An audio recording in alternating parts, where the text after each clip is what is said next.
All right, Ethan, thank you for having us here at TAG Heuer and Watches and Wonder. No one can have missed that it's the Monaco year. This is the year of chronograph, Yeah. and I think that the chronograph is the beating heart of not only TAG Heuer, but specifically Monaco too. Yeah. So can you just tell us a bit about the new watches and the new movement and the upgrade, and maybe short about the history of the Monaco? So born in 1969, this is a really exciting watch.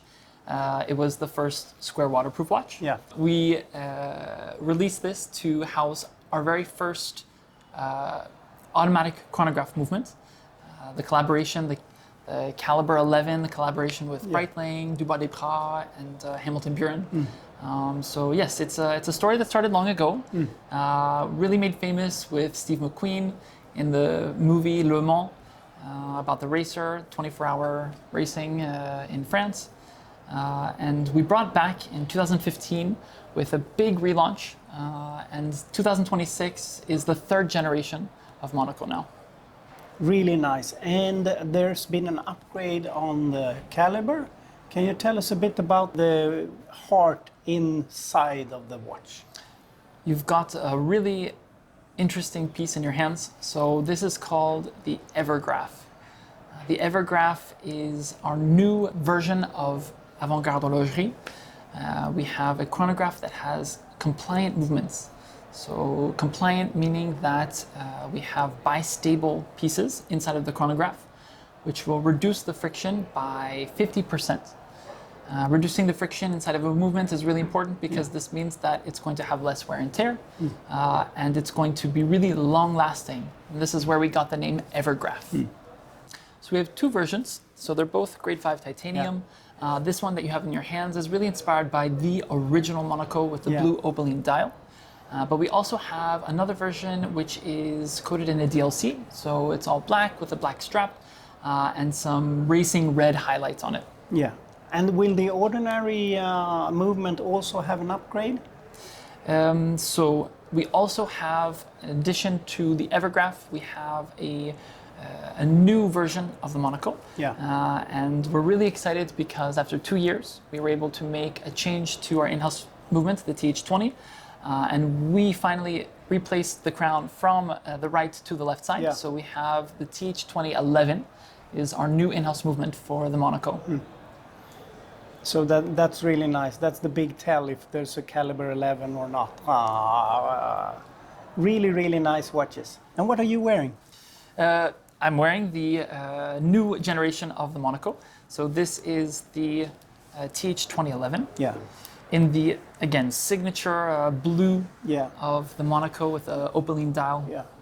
The coloring is so nice with the silver subdials, the red hands and the blue dial.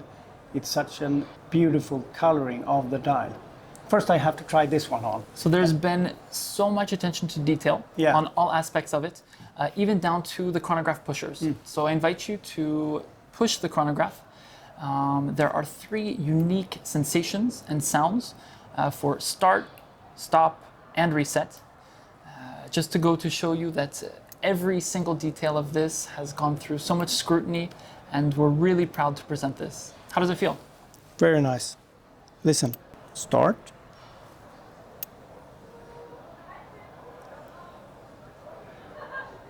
Stop. Reset. You hear the difference between the all 3 of them. Really, really nice. Yeah, it feels nice. It's very, very, I don't know how to say it, but it's gentle and distinct at the same time. Really nice. And working with a brand with so much history, so much racing DNA, how do you get it into the new pieces without only reproducing? This is a good question. The creative team has a good challenge. So at TAG Heuer, TAG stands for Technique d'Avant-Garde. Currently, the design process is that we don't do re-editions of watches. We look into our archives, we inspire ourselves from the past, but we always need to make an avant-garde twist to it.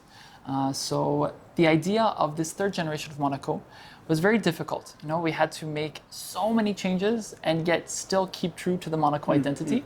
So it's like a simplexity type of situation where a combination of so many details which are changing to make a big impact, but again, to stay true to the DNA. For example, we're going to a even more square type watch. Yeah. You know, we always talk about Monaco being the square watch. If you compare it to the previous generation, launched in, again, 2015, you'll see that it's a little bit taller than it is wide. Yeah. So it's a true rectangle, but not a perfect square. Whereas this one here, you can even see we have a perfectly square bezel. Yeah. So always going further in the square story, if that's possible. Really nice. It must be tons of work in the process like that to produce the Evergraph. How long has it been since the idea to launch? The conception was a few years ago, of course. Like all creative processes, there's starts and then pauses and then revisitings and ups and downs and step back, jump forward. So it's several years of a process. The exact number of years, I'm not sure. But I know that the Evergraph was a project that they've been working on for several years. Yeah, so now it's launch week. It must be nervous a bit to present it to the audience, especially watch nerds that are very picky. I'm not nervous at all about this. It's it's a revolution. The way that the Evergraph is constructed, it's going to be a huge change in the industry. You know, since the creation of chronograph movements, there's been very few changes to the construction. So it's exciting. You know, if there's one company that people expect to bring a change, it's definitely TAG Heuer. Again, it's the beating heart of the company since over 160 years now, the chronograph movement. So it's normal that a company like TAG Heuer would be the one to reinvent how that could be made. Yeah, it's really nice. And it's also really nice to get here to see the original car from the Le Mans movie, all the old watches from the beginning. I mean, it's very inspiring, the whole environment. It gets like a Heuer nerd like me really going. It's really nice. And thank you again for having us.